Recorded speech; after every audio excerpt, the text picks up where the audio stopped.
everybody, happy Valentine's.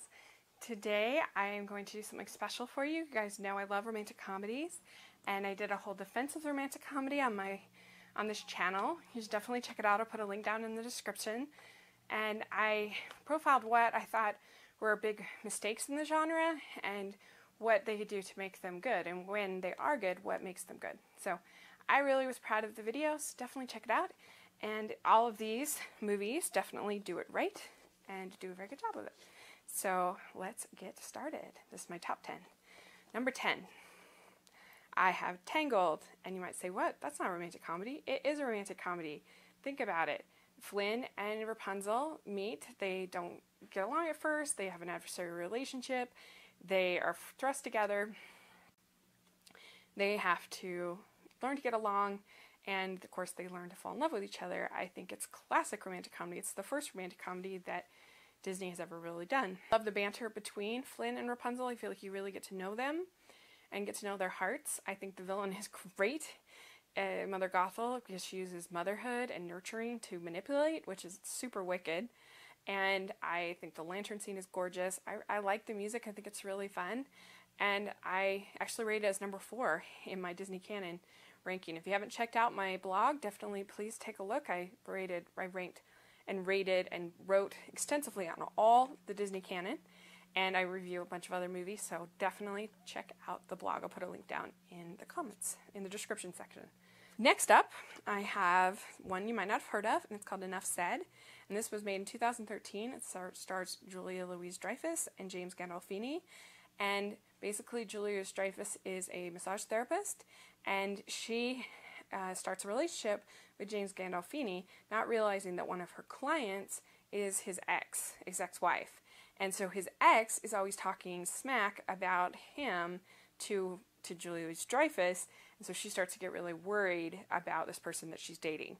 And it's just a really good movie about communication, about how we see things through our perspective, and you really have to see things through your own unique perspective, not rely on other people's observations and other people's feelings. You have to find out for yourself. So that's what I really like about it. I like that it's a mature romance between two people. I think the chemistry is really good, and it's a very, very sweet little movie.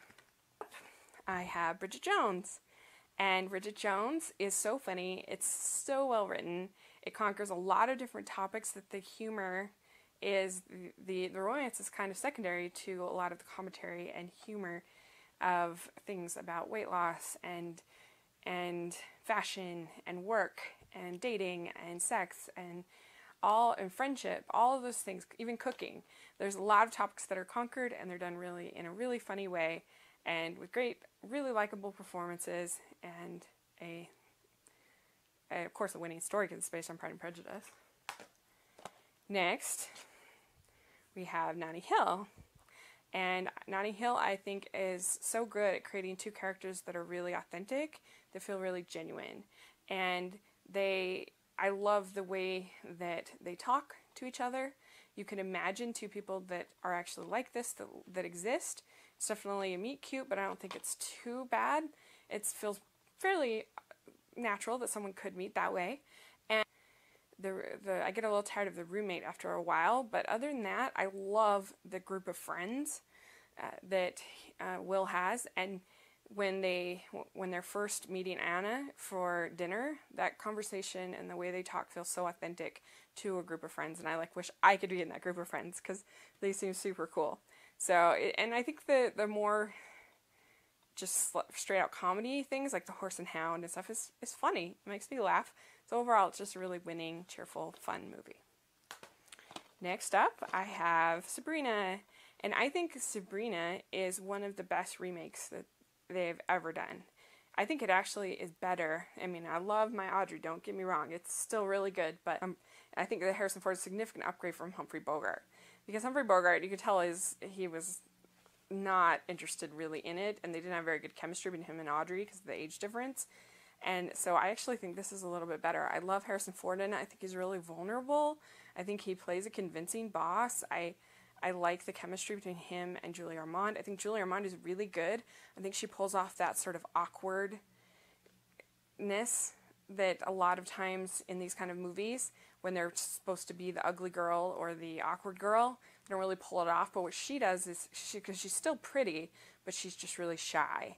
And then she goes to Paris and you just see her blossom.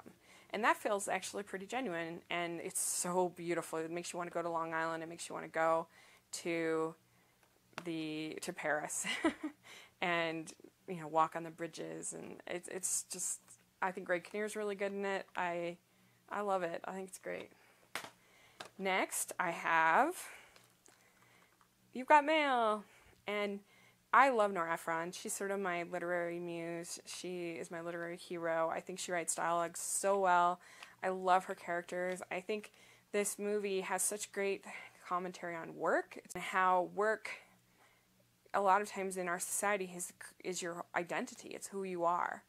And how it becomes sort of this, the theme of, is it personal or is it not personal? And that I think is really beautiful and really interesting.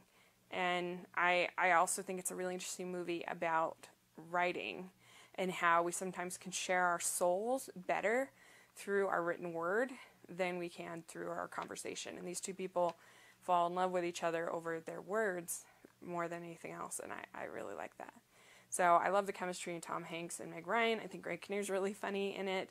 I think it has a lot of funny dialogue between, you know, sort of her little mini essays that Nora Ephron does, like about Starbucks. It's like the charge card scene where she's in the cash only lane, or just little moments of sort of commenting on silly things like that. And Harker Posey's funny. It's just all around. It's one of my favorite movies to put on when I'm having a bad day, and I just want to feel an uplift and a positivity. Then I watch You've Got Mail. I love too the scenes where she's talking about change, and how change, everyone says change is a good thing, but all that really means is something that you didn't want to have happen has happened.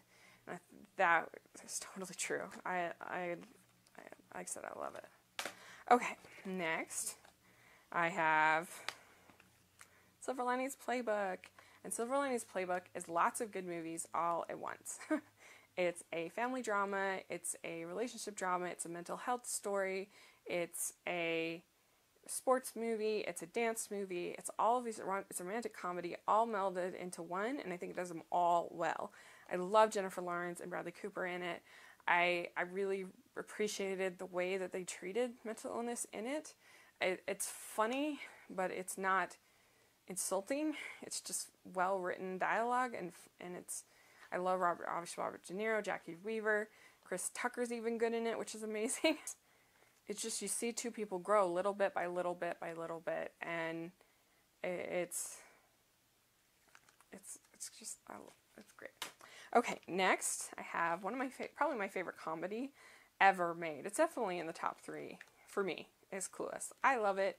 It came out right before I started high school, and so I could really laugh at kind of everything that was around me, and it made me smile. And it's got such funny dialogue about about the way guys would wear pants, and the way, you know, when she has to give the speech about the Haitians, and she thinks that the war in Kosovo she asks, wasn't there peace in the Middle East? You know, I mean, just things like that are really funny. I think it does such a good job of creating characters that would normally be really unlikable. They'd normally be like in the 1% and be the villains. And I think actually I have this theory that Mean Girls is really just Clueless, but with Cher and Dion being the villain. That's just my little theory. But I think that the scene where they go onto the freeway and they're freaking out is hilarious, and I love it because that actually happened to me when I was 16 and just learning to drive, and my dad took me on the freeway and I'm just screaming, and my dad's like, "Put your hands on the steering wheel."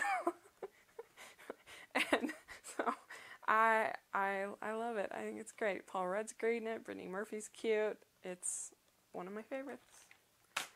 Okay, my favorite drumroll is When Harry Met Sally. And When Harry Met Sally is actually really a movie about friendship and what makes a friendship work. And, you know, it asks the question, can men and women even be friends? And it does kind of chicken out at the end, but I was kind of glad they did, because you want them to get together. But I think that Nora Ephron thinks that, yes, men and women can be friends.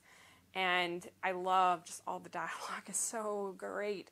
The dialogue about Casablanca and Malabars and just about regular things that people talk about. It's hilarious. And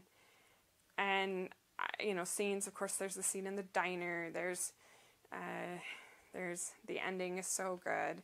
It uses a lot of traditional romantic comedy tropes, but it does it in a really likable, appealing way. And it builds the characters up so that you want them to be happy, so you don't mind that those tropes are being used. And I think it's got great supporting cast, and it's just, again, another movie that I just want to put on if I'm having a bad day. Watch When Harry Met Sally. So those are my 10 favorite romantic comedies. What are your favorite? There's lots that I could have named that are good as well, so please put in the comment section which one you like the best. I'd love to hear. Don't forget to check out my defense of the romantic comedy, and also check out my blog. I would love to hear your feedback. Thanks.